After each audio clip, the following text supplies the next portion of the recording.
I could ask it for the same code 3 different times, get 3 different versions of code. All of them could work, but maybe one's more readable. Maybe one is more focused on security.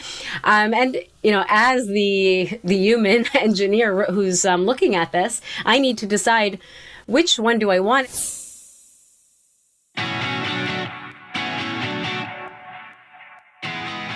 Hello, and welcome to the Crypto Brief, a podcast from the Fidelity Center for Applied Technology. Every week, we get together to discuss current events and trends in blockchain technology, tokenization, DeFi, NFTs, mining, and related aspects of the crypto ecosystem. I'm your co-host, Ryan Stubbe, Director of Bitcoin Mining, and I'm joined by Jason Ward, Head of the Blockchain Incubator, Parth Gargava, Product Architect within Fidelity Labs, and Jack Newwriter, Research Analyst with Fidelity Digital Assets. Before we begin, just a friendly reminder that this discussion is for educational purposes only and should not be viewed as investment advice or a recommendation for any security or asset. The views expressed are those of the co-hosts and not necessarily those of Fidelity Investments or its affiliates. As we all know, digital assets are speculative and highly volatile and are only for those investors with a high risk tolerance. So let's dive into what's been happening recently. Hey everyone, today we have a special guest joining us. So welcome Sarah. Sarah Hoffman is an AI and machine learning researcher in FCAT, and we have invited her to talk about AI and the intersection of AI and crypto. So we are incredibly excited about it. Thank you for having me here. So Jason and Ryan will miss this episode, but I'm just so thrilled about this episode because I have so much to ask. And so what we'll do is we'll cover some of the important stories from last week in the podcast. But before we do that, Sarah, do you mind giving us a quick introduction of yourself? Sure. So I've been in the AI field before people cared about AI. Goes back a very long time. I've been in this role at Fidelity for almost 5 years, where I look at future of AI and what's coming over the next few years. Before that, I was at a financial software company, and I was there for 11 years. I started as a natural language processing engineer, ended up managing projects and teams. Eventually, the last 5 years I was there, I was managing all the AI efforts in the company. And so I had to basically be in AI at a time where I had to prove its value, which is exciting that now we don't need to do that anymore. I think at this point, most people realize that there is value with AI. I feel like at this point, AI is kind of eating the world. So I think you're in the right place. And kudos to you for having that conviction a decade ago. So what we'll do now is we'll just cover the news from last week. And so, Jack, I know a lot has been going on in the regulation and the enforcement scene, especially around Kwon getting arrested, Justin Sun. Can you just tell us more? Yeah, definitely. So last week we had a number of regulatory enforcement headlines, and I can list a few of them here. And then actually this morning, as we're speaking right now, there was another big headline. So last week we saw Coinbase disclosed they received a Wells notice basically seeking information for different parts of their company's offering from the SEC. The SEC also announced charges against Justin Sun and a number of people who promoted Tron. There were like 8 celebrities that were listed in the SEC's filing or report around it. And then this morning, we saw reports that the CFTC is filing charges against CZ and Binance for certain infringements or of certain regulatory things that weren't being followed. But more clarity to come on that, I'm sure, in the week ahead. And then, as you mentioned, sort of like the headliner of last week, I guess, was on Thursday, we heard that Kwon was arrested. And so Kwon and another member of Terraform Labs were arrested in Montenegro, attempting to board a flight to Dubai with allegedly falsified Costa Rica travel documents. Kwon is wanted by Singapore, by South Korea, and also is facing charges from the SEC in the United States. Montenegro has an extradition treaty with the US, but not with Singapore and South Korea. I think it's still unclear what will happen next in that case. But sort of a lot of different pieces moving, both in terms of regulatory action from US regulators, as well as, another person alongside, SBF was arrested and indicted, Do Kwon now. We're starting to see a lot of last year's sort of failures and collapses start to be sort of put into the courts, I guess you could say. Wow, I feel like so much is happening around in the regulation front. We almost need a spin-off series of the podcast just covering regulation. Like it's almost wild. Although in weeks like this, I mean, there's so many regulatory headlines, and it's kind of just like, the mantra of like bear market building, where there's a lot of things happening, but not necessarily a ton of things to point to on a week-to-week basis. So there's a lot of regulatory stuff to talk about. But if we spun it off separately, we might not have that many things to talk about. That's true. So one quick story which I want to cover is around Bitcoin ATMs. And so recently we saw a series of Bitcoin ATMs get hacked. So I'm sure a lot of you might have seen Bitcoin ATMs or just crypto ATMs at gas stations or in malls. And so General Bytes is one of the companies which makes a lot of these Bitcoin ATMs. And they suffered a hack of 56 Bitcoins, right, which is close to $1 million and a half. Now, the question is that it may seem small compared to most of the hacks in 2023 when you compare it to Euler Finance, or you think about the other hacks which have happened in the last 2 or 3 weeks. But the worst part is that the same kind of hack, the exact same kind of hack, happened in August 2022, where $1.6 million worth of Bitcoins were stolen, right? And so the TLDR is that, needless to say, Bitcoin ATMs have a much higher risk in terms of the number of attack vectors, which can possibly happen, since you could have the physical kiosks hacked, you can have the software exploited, or you can have wallets infiltrated. So I would be 10 times more cautious if I'm using a Bitcoin ATM. But that's kind of the gist. So I think that mostly covers the story from last week. I know we'll have more news on regulation in the next week. But without further ado, I want to get into the AI discussion, right? So just to give some sort of context, at this point, everyone has heard about AI and ChatGPT and large language models. Every person is going nuts about AI taking over the world. And so, funnily enough, I used to work as a deep learning engineer in 2015, 2016, where I used to work on NLP for literature. And in fact, when I joined Fidelity, I used to be working as an AI engineer for the experimental virtual chatbot. Now, the only reason why I bring that up is because I remember most machine learning folks used to get really, really excited about things which would be even remotely close to how humans talk, right? And so for each use case, we had these individual machine learning models, one for code parsing, one for understanding human language, one for finding cats or dogs in an image. And the idea was to fine-tune these models for just higher accuracy. And so now that's all gone out of the window, right? So we quickly realized that we do not have to teach these machines on how to classify. They just figure it out by themselves, right? They don't need that hand-holding. So I guess my question to you, Sarah, as an expert, is how would you explain these new developments in AI to someone who has no idea what's going on? Like, what's really changed in the last 3 to 4 years? Sure. So really, when we started with AI and what people who 10 years ago started hearing about AI thought of is, okay, we won't need to do all those rote, boring tasks. AI will be able to replace them. And it can be even cooler. It can do predictions. If we're trying to make a prediction on anything, we can use AI to help us there. But what we've seen over the last few years is that AI not only entered a new area, it entered an area where we all said AI would never be able to enter. We all said, don't worry, if you're creative, AI will never be able to be creative. And what's happening now is that we're realizing we were wrong. AI actually can be creative, and it is becoming a creator. And it's also becoming very simple to use. So it used to be to use any type of AI AI model, you really, not only needed to be an engineer, you also needed to understand machine learning.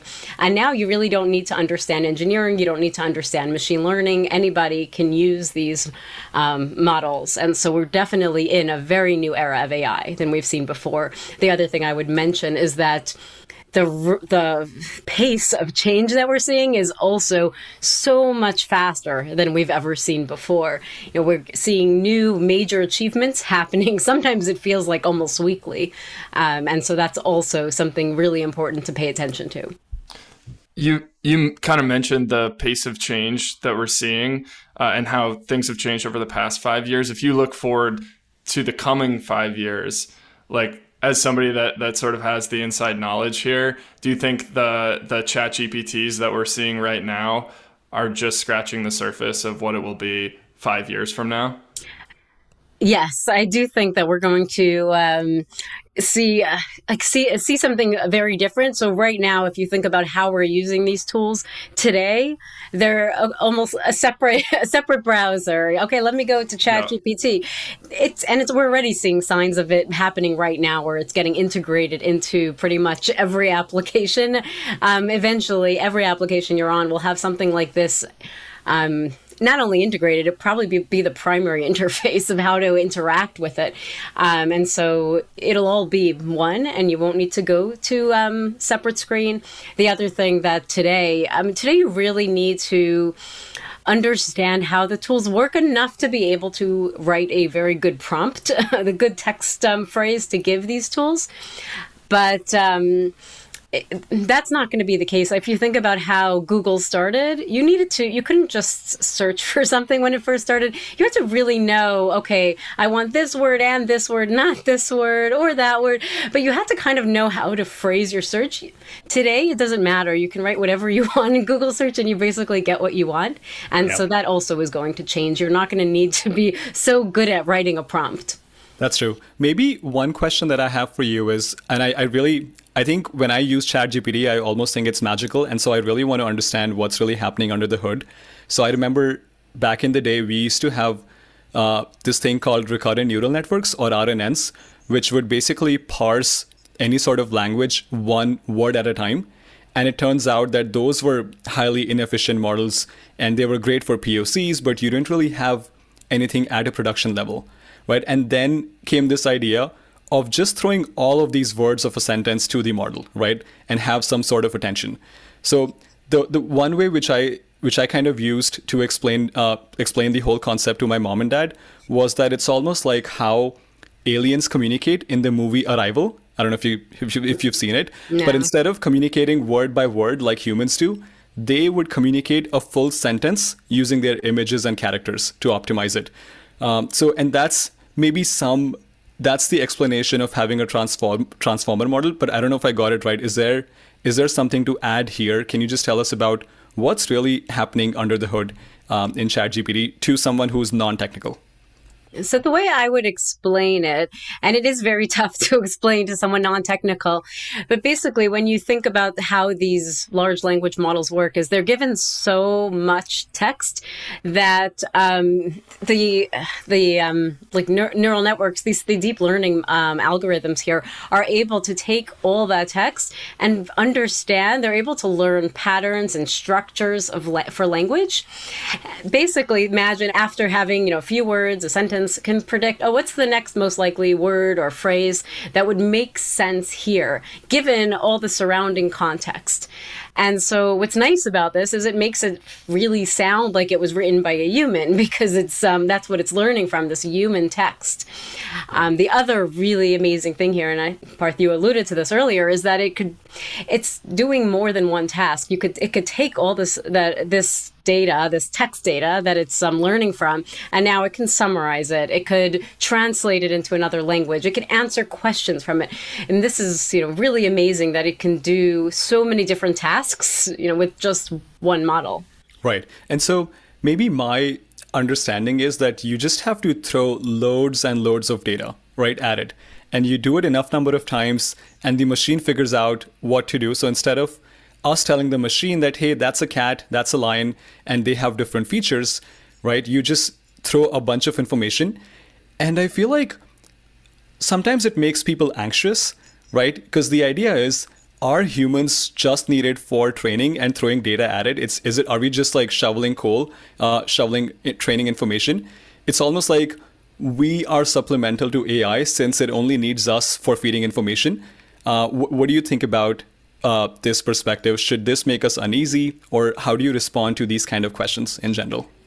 Sure. So I would say today that's not the only way we're needed. One way, I mean, we talked about the prompt. So today you still need to know how to write that prompt, and it's not that easy. So for example, when I try to get some code from these tools, I can say, okay, can you give me code to do X? But then I also need to say, now can you debug your own code? And it does. But if I didn't ask that, I would have to do that myself. I could say, can you optimize this code? And it can do that. But if I don't ask it to optimize it, and sometimes it won't, and sometimes those are security issues. Sometimes it's just to make it more readable.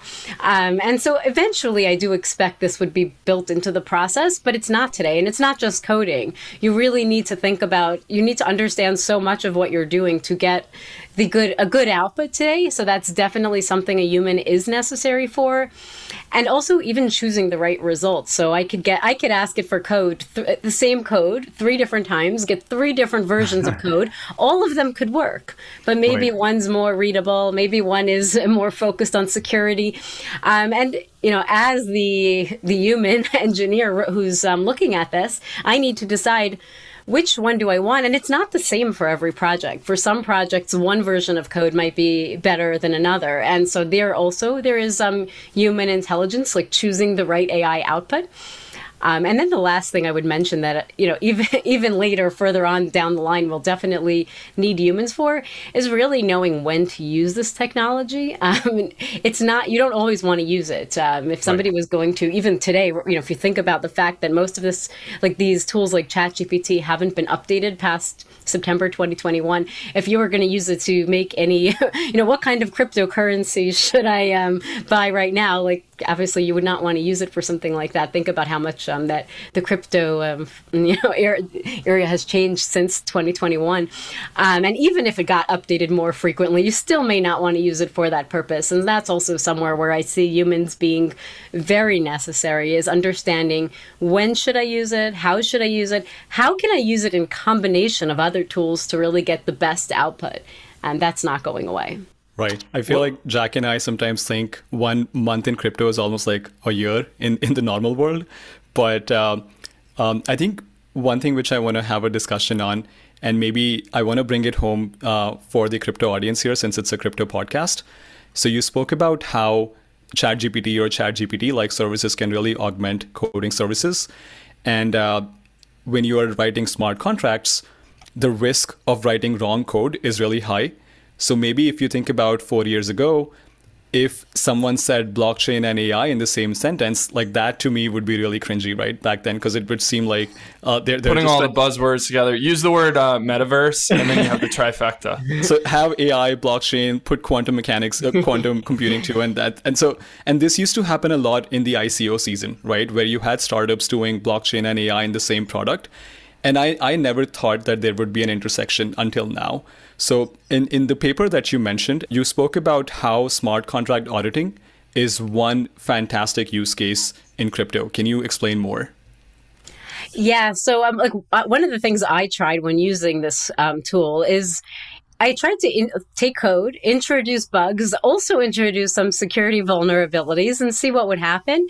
And I did this within ChatGPT, and it was able to find every single issue that I added, and not only, find it, explain, change the code, explain why it's changing the code in each case, and give me back correct code.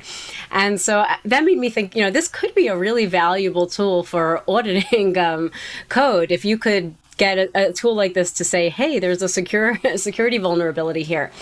But I do think this is in combination, again, of your question of, are humans still necessary? It's not going to necessarily find everything, especially if you have more vulnerabilities that have been introduced more recently. And so you do still want to turn to other methods for auditing. But in combination, I think this would definitely be a great tool to add. It's not going to hurt anyway, and it might find some issues that might be overlooked by a human auditor or another auditing tool. And so I do think think that there's really power here in being able to, it learns from so much code. So just adding that type of tool here is very powerful.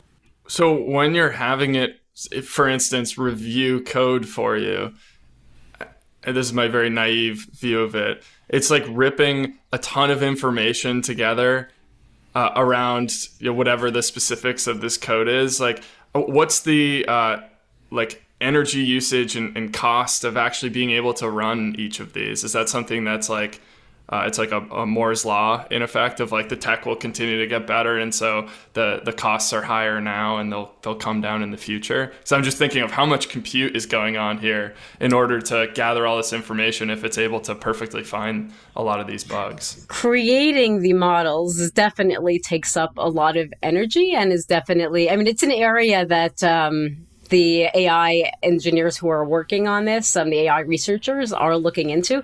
That definitely is energy intensive. Using the models once they've already been created is, less of an issue. And so, I mean, the main issue now is that we do have a lot of different companies trying to create the same kind of models. That is a big energy issue.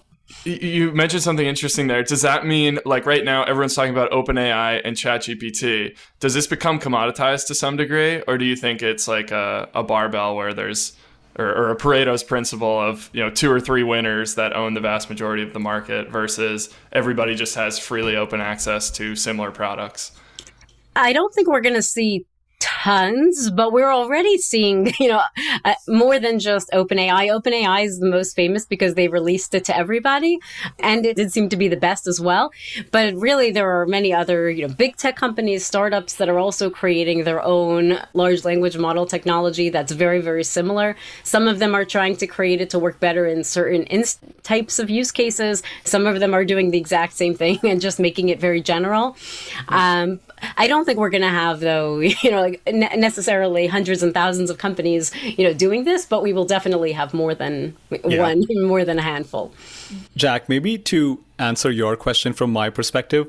So OpenAI was obviously founded in 2015, and their idea was that we'll build these models, or we'll build our technology in an open source way so that everyone can use it. And from there, they recently switched to, hey, there are some risks and we'll control it. Since we don't know how it can be used, do we really want to give access to this technology to every single person?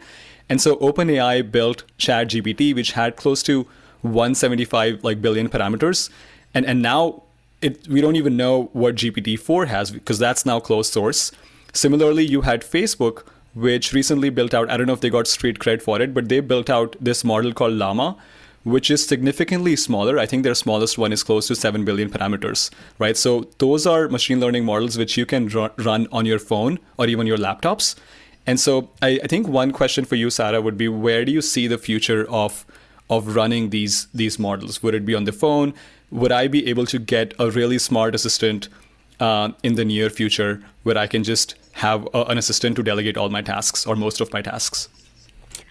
And here's where I would say, yes, it'll be on your phone, but yes, it will be in other places too. It's really going to be, there probably will be, some phone version where you could say, okay, book me a flight, here's my criteria.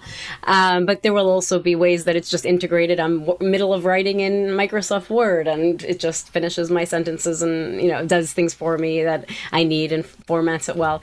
I'm in PowerPoint and I get all the images I need created automatically on the fly. So it's going to be, yes, it will be a tool that you could use very generally on the phone and other locations as well, but it will also be within applications that we're using.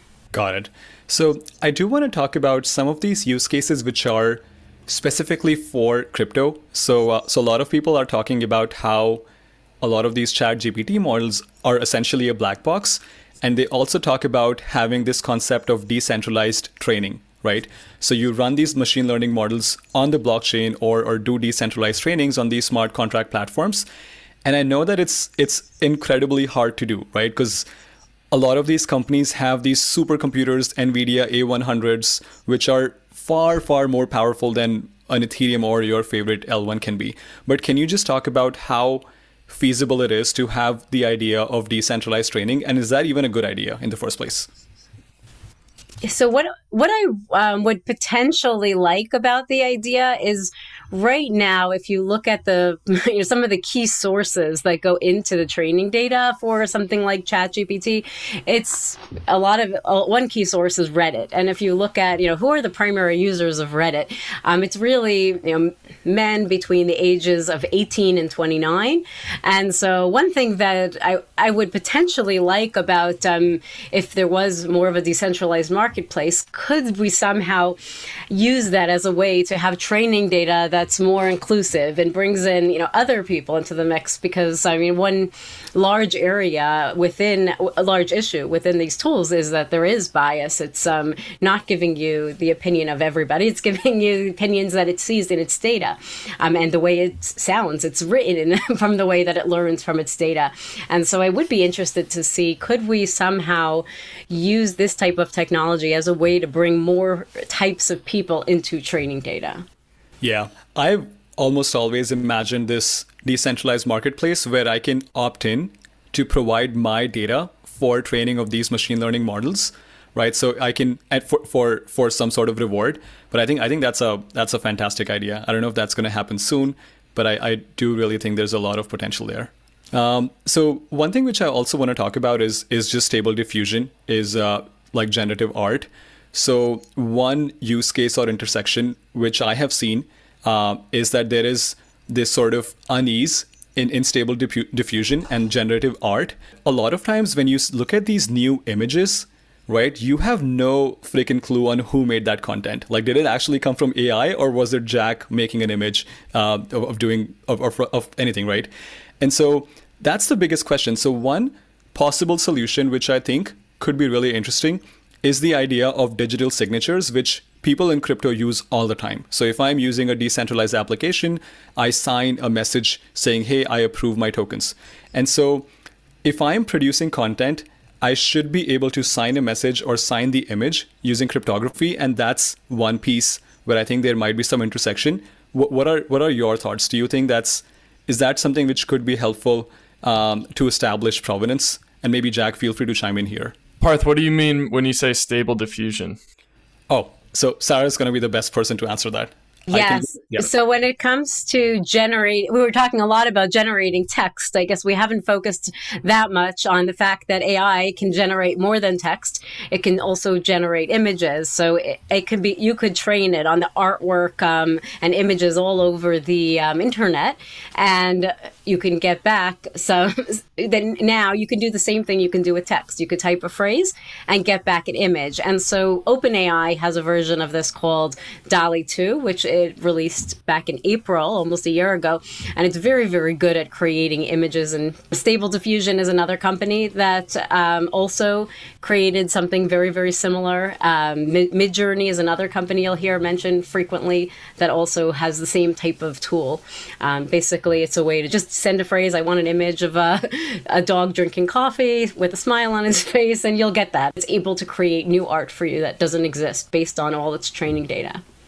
We did Santa Claus chewing bubble gum in front of the White House when we were in the office messing around. It's impressive. So going back to the question, Sarah, do you feel like, is there a need for establishing that kind of provenance? And do you feel something like digital signatures could help? Because I think I see a lot of these newer smartphones or even just cameras where once I export an image, it has a signature on what device this was taken on and the exact timestamp. But do you think that's something which is, are we getting anxious for no reason, or is that something which needs to be implemented just to see where the origin of that image is from? I think that's an interesting idea, because a big open problem today is that you really can't tell whether it's an image or text. It's really, really tough to tell, is this AI generated or not? And so I think I don't know how well that type of solution could work, but if it could, that would be great, because this is a problem that needs to be solved. It's a big open problem within this generative AI area today. Awesome. Yeah, some of the other AI products that I've seen within crypto, which I think are pretty interesting, they're not directly related to generative AI, but you see some of these questions around how you can have, so based on your transaction history or based on the NFTs that I've interacted with, I could use AI as a recommendation engine and see which NFTs I might like in the future, right? So for someone like me, I use NFTs which have some real utility, and they are mostly on the DeFi side. And so whenever a new drop comes out, or if there are other NFT collections, AI can sort of recommend like, hey, these are the NFTs you should check out. That to me is not directly related to generative AI, but I think it's a good intersection of AI and crypto. I don't know how you guys feel about it. Any thoughts? Yeah, recommendations has been an area we've been using for a long time now with the AI. I mean, we use it with movies and shopping and pretty much everything else. So yeah, I don't see why not. It seems like a pretty good, easy use case, and it doesn't need the latest technologies to work. Yeah, the YouTube algorithm or Netflix, they're pretty accurate. You can get stuck on either of those platforms for quite a while based solely on the suggestions. If you like YouTube and Netflix, try TikTok based on recommendations. But on that note, I just want to quickly give a shout out again to Ermin Agdogan and Chris McGohan for publishing the report with you.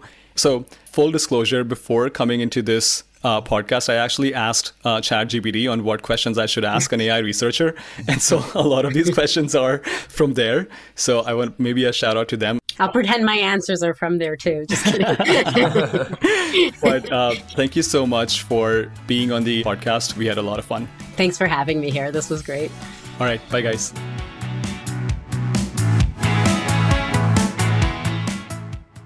Digital assets are speculative and highly volatile, can become illiquid at any time, and are only for those investors willing to risk losing some or all of their investment and who have the experience and ability to evaluate the risks and merits of an investment. Past performance is no guarantee of future results. This podcast was produced by Fidelity Center for Applied Technology, also known as FCAT.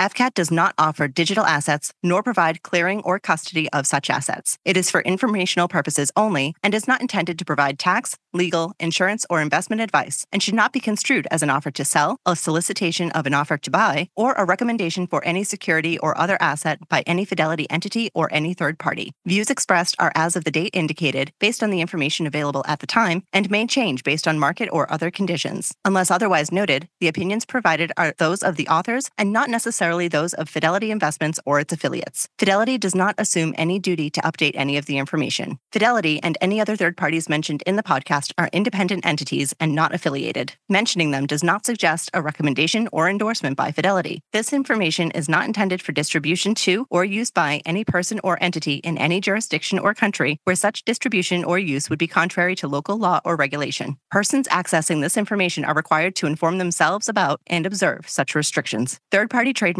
appearing herein are the property of the respective owners. All others are the property of FMR LLC. Copyright 2023 FMR LLC. All rights reserved. 10